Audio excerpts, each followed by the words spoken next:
Kisah pertemuan anak dan ibu yang telah lama terpisah ternyata benar-benar nyata.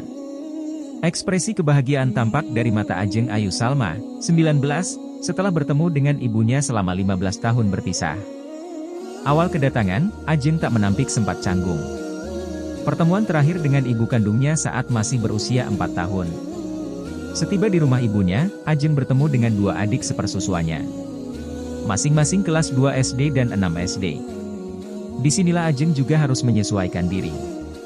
Terlebih ini juga kali pertama pertemuan dengan adik-adiknya. Awalnya canggung tapi akhirnya lengket cair juga, cewek dan cowok.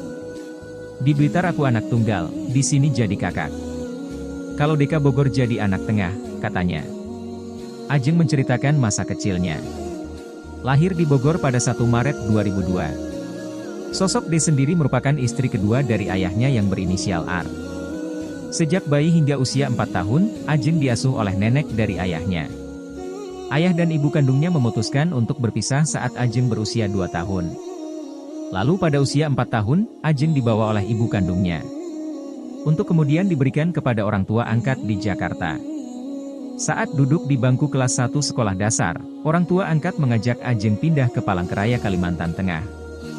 Setelahnya pindah lagi ke Blitar, Jawa Timur hingga kelas 1 SMA.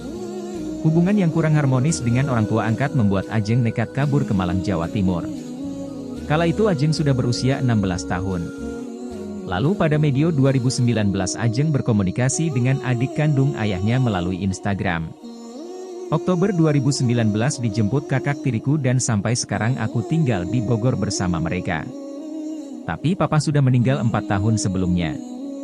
Tapi bisa ketemu nenek yang mengasuh saat masih kecil, kisahnya. Kehidupan Ajeng mulai membaik saat pulang ke rumah ayah kandungnya. Dia juga melanjutkan sekolah terbuka setingkat SMA. Di sini Ajeng mulai memantapkan diri untuk mencari ibu kandungnya. Februari 2021 sempat ke Yogyakarta mau ke Dinas Dukcapil. Sempat komunikasi juga dengan ayah di Blitar. Minta surat tapi enggak dikasih. Jadi susah carinya, ujarnya.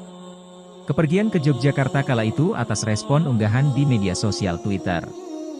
Cerita tentang Ajeng mencari ibu kandungnya menghiasi timeline media sosial dari medio 2019 hingga 2020. Foto sang ibu menggendongnya saat bayi sempat viral kala itu. Di TikTok ada kembaran yang saling mencari. Terinspirasi dari situ akhirnya pakai Twitter.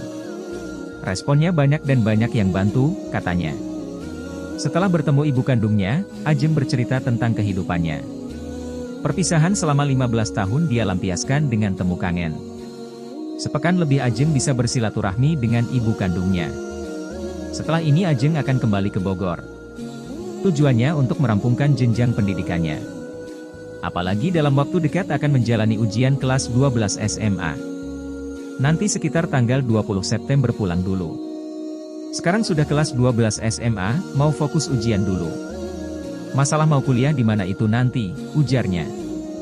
D, sang ibu kandung juga menceritakan rasa kangennya. Berawal saat dia mengetikkan nama lengkap anaknya di mesin pencarian Google. Hingga akhirnya tertautkan ke sejumlah akun media sosial. Tak disangka, niat ini berbuah sangat manis. Dibantu oleh teman-temannya, dia akhirnya bisa berkomunikasi dengan anak sulungnya. Hingga akhirnya saling bertukar nomor gawai. Saya buka Google pakai nama dia, nemu 20 berita. Lalu inbox ke Facebook, dibalas pagi. Awalnya ditanggapin judes, diminta selfie, tapi dia kayak segan mau kasih nomor Ajeng. Akhirnya saya telepon bibinya, ngobrol dulu baru akhirnya ada WhatsApp dari Ajeng, ceritanya.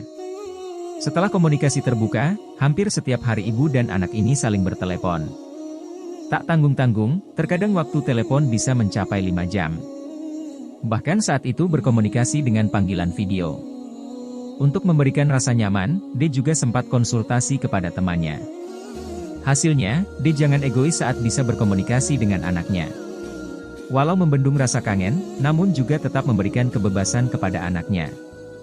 Seharian telepon sampai 5 jam, 3 hari video call sama saya. Lalu ada pikiran kok saya egois. Saya konsultasi ke teman saya lalu diberitahu agar menjaga rasa nyaman. Perpisahan 15 tahun itu bukan waktu yang sebentar, katanya. D mengaku sudah berpisah dengan ayah kandung Ajeng sejak 2006. Walau begitu selama beberapa tahun masih berkomunikasi dengan anaknya. Hingga akhirnya kehilangan kontak setelah dibawa oleh orang tua angkatnya.